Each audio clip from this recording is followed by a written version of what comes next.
All right, so we're diving into this stubborn abdominal fat thing today. And we're going to try to... A lot of people struggle with that. Yeah. And we're going to get into some real science-backed strategies today. Yes. From a presentation by a medical doctor who specializes in this area. Mm-hmm. We're ditching the miracle diets and the quick fixes. Absolutely. All that stuff. Yeah, get to the root of the problem. Yeah, for a deeper understanding of what's really going on. Yeah. So, what's interesting here is the doctor's approach. Yeah. It's all about understanding your body's unique blueprint. Okay. Before you even think about, changing your diet or hitting the gym. So he actually recommends getting blood work done first. Yes. What kind of tests are we even talking about? So he suggests checking your glucose, your insulin, uric acid, lipid profile inflammation markers, Wow. vitamin D levels, and a complete thyroid panel. That's a lot. So it's like a full body scan to see what's really going on beneath the surface. Yeah. I guess you wouldn't try to fix your car without popping the hood first, right? Exactly. And that's what he emphasizes. Okay. Knowing your starting point is so important. Okay. Because it allows you to address the root cause of that stubborn belly fat rather than just throwing random solutions at it. Okay. That makes a lot of sense. Yeah. So let's say you got your blood work done. Okay. You've got a clearer picture of your individual situation. Right. What's the next step? So one of the first things he emphasizes is the importance of protein. Okay. He suggests aiming for at least 1.5 grams of protein per kilogram of body weight every single day. Wow. That's a lot more protein than I think most people are used to. It is. But why is protein so crucial when it comes to abdominal fat? Okay, so think of it this way. When your insulin levels are high, Okay. your body tends to store fat, especially around the abdomen. Protein helps stabilize those insulin levels, Okay. making it harder for your body to store fat in that area. So it's not just about building muscle. Right. It's actually about preventing fat storage in the first place. Yes. Interesting. Yeah. Now, I know a lot of people turn to beans and legumes for protein. But the doctor in this presentation mentioned something about complete proteins. Yes. What's the deal with that? So to build and repair tissues, your body needs all 9 essential amino acids. Okay. A complete protein source provides all of them, while an incomplete one might be missing a few. Gotcha.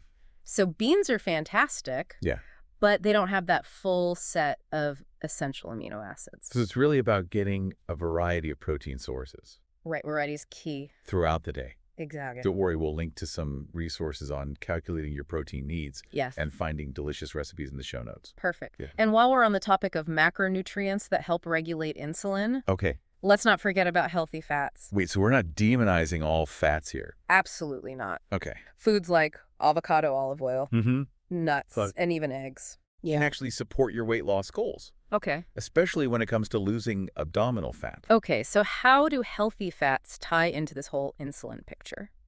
They work in tandem with protein. Okay. Healthy fats slow down digestion, Okay. which helps to further stabilize those insulin levels, keeping you feeling full and satisfied for longer, Yeah. and preventing those energy crashes Yeah. that often lead to cravings and overeating. So it's like a double whammy against those cravings. Exactly. And I guess that means ditching those fat-free salad dressings that are often loaded with sugar, right? Exactly. Remember, it's about making choices Yeah. that support balanced blood sugar and insulin levels. Okay. Now, along with nutrition, he also highlights the importance of incorporating both aerobic exercise and strength training. All right, so what's the magic formula here? Okay. How much cardio versus weightlifting are we talking about? He recommends aiming for at least 2 sessions of aerobic exercise. Okay. Like brisk walking or cycling each week combined with 3 sessions of strength training. Okay, and I'm guessing this combo isn't just about burning calories. You're right. Okay. While cardio is great for burning calories and improving cardiovascular health, strength training is crucial for building muscle mass. Okay. And here's where it gets fascinating. Okay. Muscle tissue is metabolically active, Okay. meaning it burns more calories even at rest. So the more muscle you have, Yes. the more efficient your body becomes at burning calories. Exactly. Even when you're just chilling on the couch. Yes, That's pretty cool. it is. But what about those of us who aren't exactly gym rats? Sure. Any alternatives? Yes. For those who hate running or lifting weights? Absolutely. Even walking uphill Okay. or using an incline treadmill can mimic the benefits of running. Okay. And body weight exercises can be just as effective as hitting the gym Okay. if you're consistent. And let's be real, sometimes life gets in the way. It If you miss a workout or two, don't beat yourself up. Right. The key is to find activities you enjoy and make them a regular part of your routine. Absolutely. Speaking of things that can get in the way, let's talk about stress. Yes.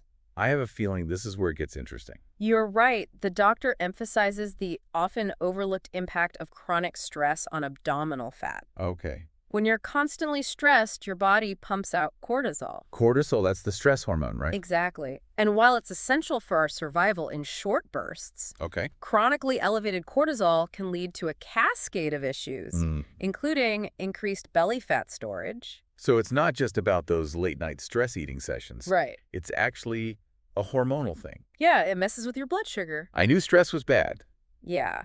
but I didn't realize it could directly contribute to belly fat. It leads to those insulin spikes we talked about earlier, Okay. which then encourages fat storage, especially around the midsection. Okay, so managing stress is key here. Absolutely. But let's be honest. In today's world, it's easier said than done. It is. What are some practical ways to actually de-stress and keep those cortisol levels in check? The doctor suggests finding healthy coping mechanisms that work for you. Okay. It could be meditation, spending time in nature listening to music, or even just taking a few minutes to breathe deeply and relax. I think it's important to remember that self-care isn't selfish. It's not. It's about prioritizing your well-being Exactly. so you can show up as your best self. And let's be real, sometimes that means binge watching your favorite show It does. and indulging in a little comfort food. Absolutely. That's all about balance, right? That's a great point. It's not about being perfect. Yeah. It's about finding ways to manage stress that fit into your life and help you feel your best. Okay.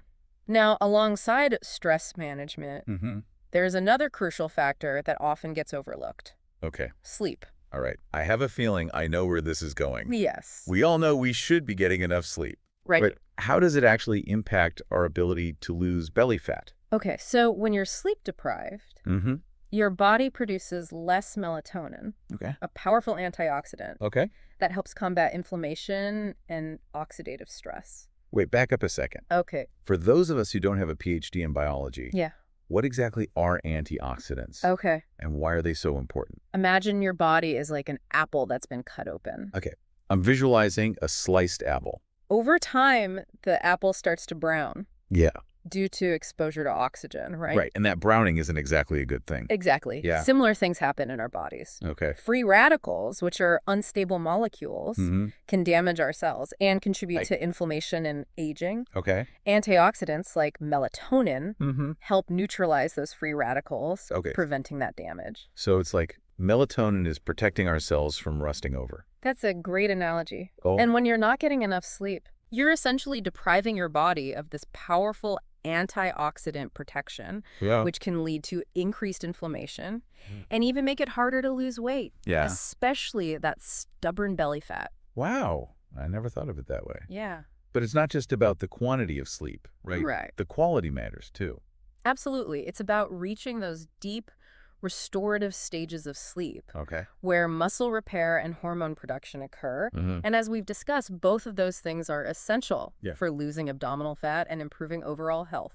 Okay, so we've covered the importance of quality sleep. Yeah. But let's be real. In our busy, always-on world, Yes, getting enough sleep can be a major challenge. it is. Any tips for improving our sleep hygiene?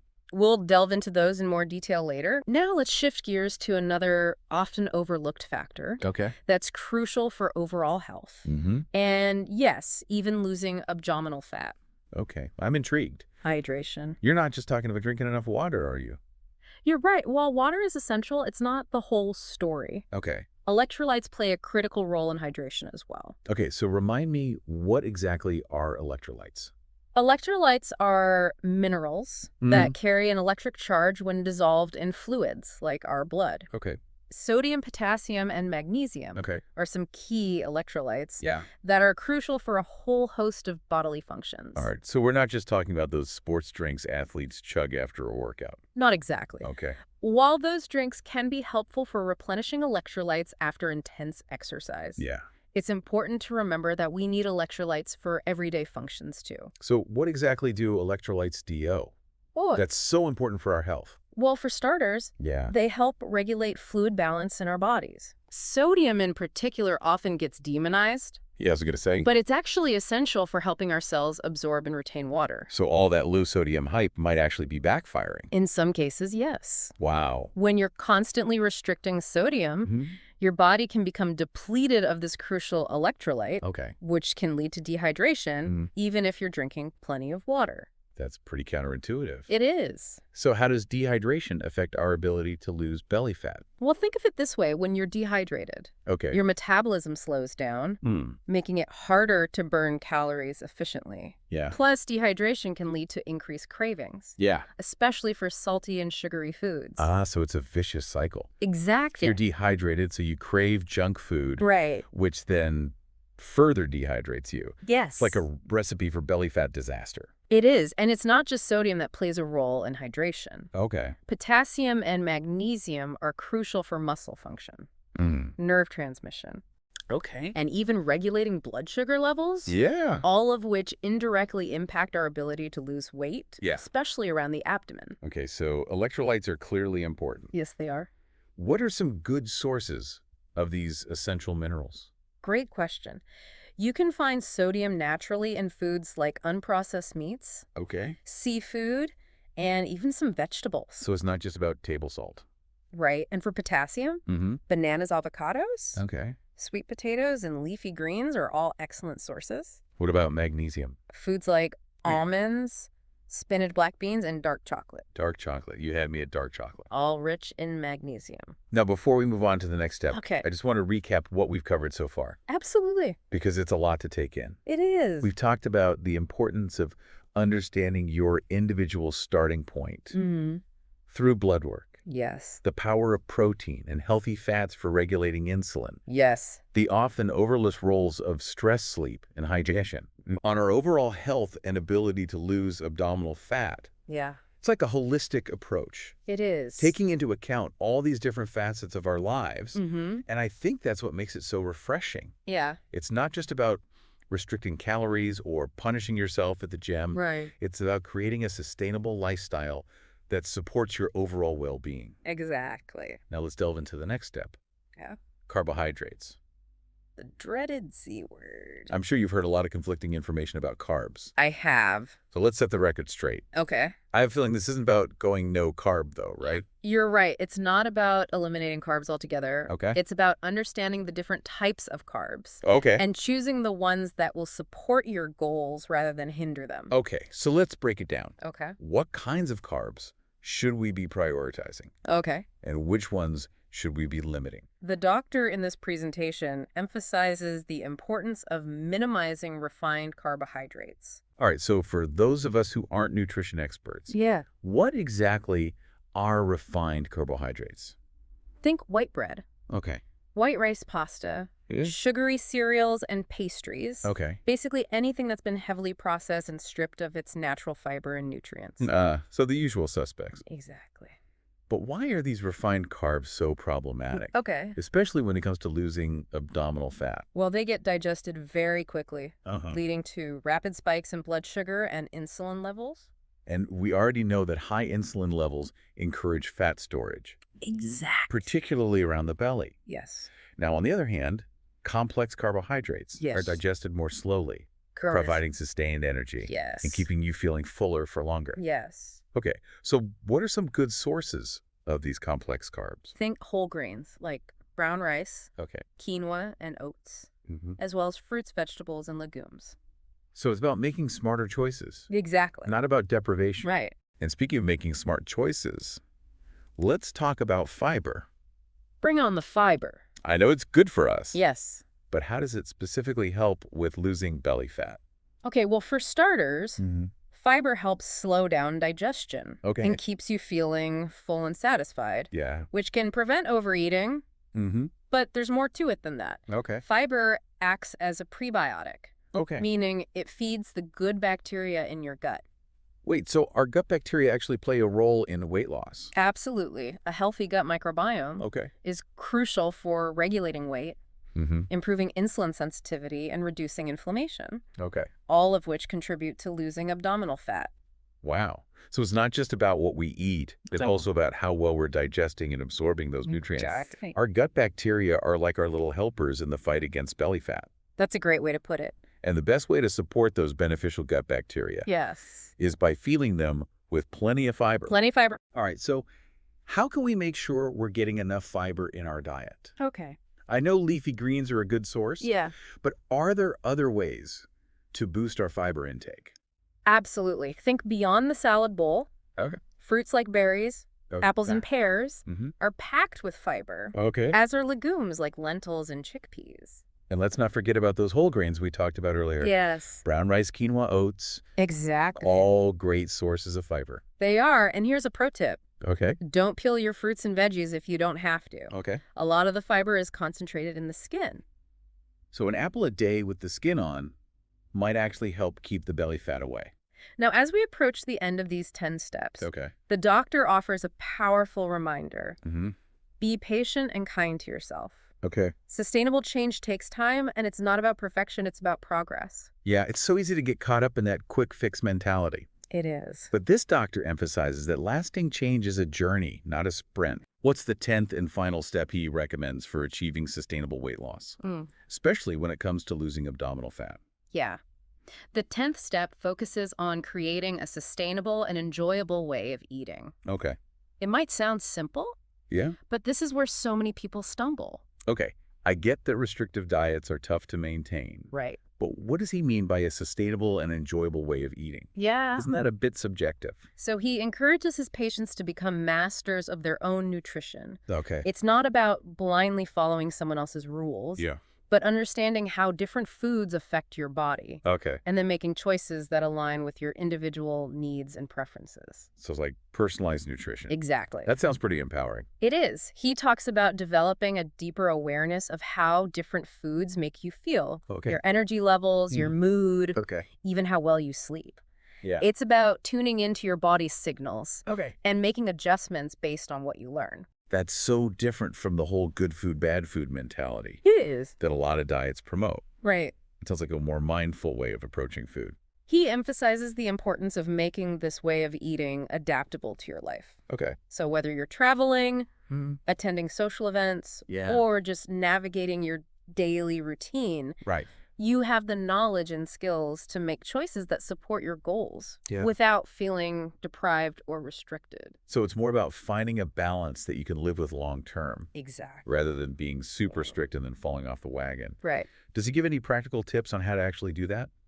He encourages people to start by paying attention to their hunger and fullness cues. Okay. So often we eat out of habit or boredom rather than true hunger. I know, I'm guilty of that. Yeah. Sometimes I eat just because it's lunchtime. Right. Even if I'm not actually hungry. He also talks about making gradual changes. Okay. Rather than trying to overhaul your entire diet overnight. Yeah, that makes sense. It might be as simple as swapping out that sugary cereal. Okay. For a protein-rich breakfast, or adding a serving of vegetables to each meal. Small changes that add up over time. Exactly. That seems a lot less overwhelming than trying to do a complete 180. And he reminds us that this journey isn't about comparing yourself to others. Right. It's about honoring your unique body and respecting its rhythms. That's such an important reminder. It is. We're all bombarded with images of perfect bodies. We are. But the reality is we're all different. Absolutely. And he even highlights how this approach can lead to improvements in areas beyond weight loss. Okay, I'd like to... But such as increased energy, better sleep, improved mood, and a reduced risk of chronic diseases. So it's not just about fitting into a smaller pair of jeans. Right. It's about feeling your best from the inside out. Exactly. And he stresses that losing abdominal fat, while a positive outcome, is ultimately a byproduct of this larger process of restoring balance to your biology. It's about taking a holistic approach. Yes. Understanding that our bodies are complex systems and everything is interconnected. He even suggests that by focusing on creating a sustainable and enjoyable way of eating, you might discover a newfound appreciation for food. Oh, wow. You're no longer driven by cravings or emotional eating, Okay. but making choices from a place of self-care and nourishment. That's a pretty radical shift in perspective. It is. And I think it's something a lot of us could benefit from. Yeah. So much of our relationship with food is tied to guilt and restriction. He encourages his patients to view food as fuel Okay. and as a source of pleasure. It's about finding that sweet spot Yeah. where healthy eating becomes a natural part of your life, Right. not a source of stress or guilt. Okay, that's a message I can get behind. Yeah, So we've covered all 10 steps. we have. And I have to say, this approach feels a lot more sustainable and empowering It does. than a lot of the diet advice out there. Yeah. What stands out to you as the most valuable takeaway? Mm.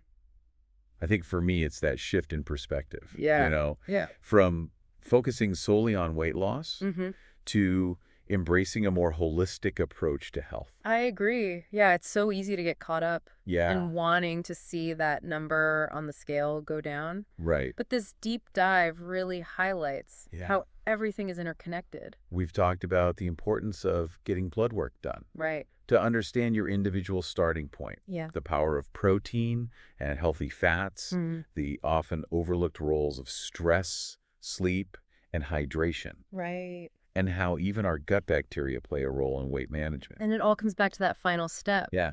Creating a sustainable and enjoyable way of eating that works for you, Right. not against you. It's about tuning into your body's signals. Yeah. Learning what foods make you feel your best, and making gradual changes that you can stick with long term. He even suggests that by focusing on these foundational habits, the weight loss will often take care of itself. So it's not about deprivation or willpower. Right. It's about creating a lifestyle that supports your overall well-being. Precisely. And I think that's a really empowering message. Absolutely. So for our listeners who are feeling inspired and ready to take action, what's one small step they can implement today to start incorporating these strategies? It could be something as simple as swapping out that sugary drink with a glass of water. Yeah. Or adding a handful of nuts to your afternoon snacks. Or maybe it's committing to a consistent bedtime routine. Yes. To improve sleep quality.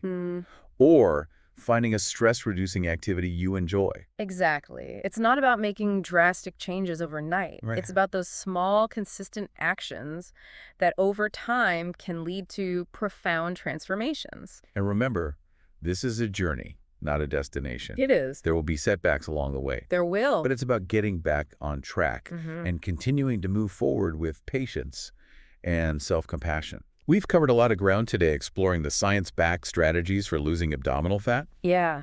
And more importantly, improving your overall well-being. Yes. This deep dive has been packed with insights. It has. And I hope our listeners feel empowered to take charge of their health. As always, we'd love to hear from you. Yeah. Share your thoughts, questions, and any aha moments you had in the comments below or on our social media channels. Until next time, keep exploring, keep learning, and keep diving deep.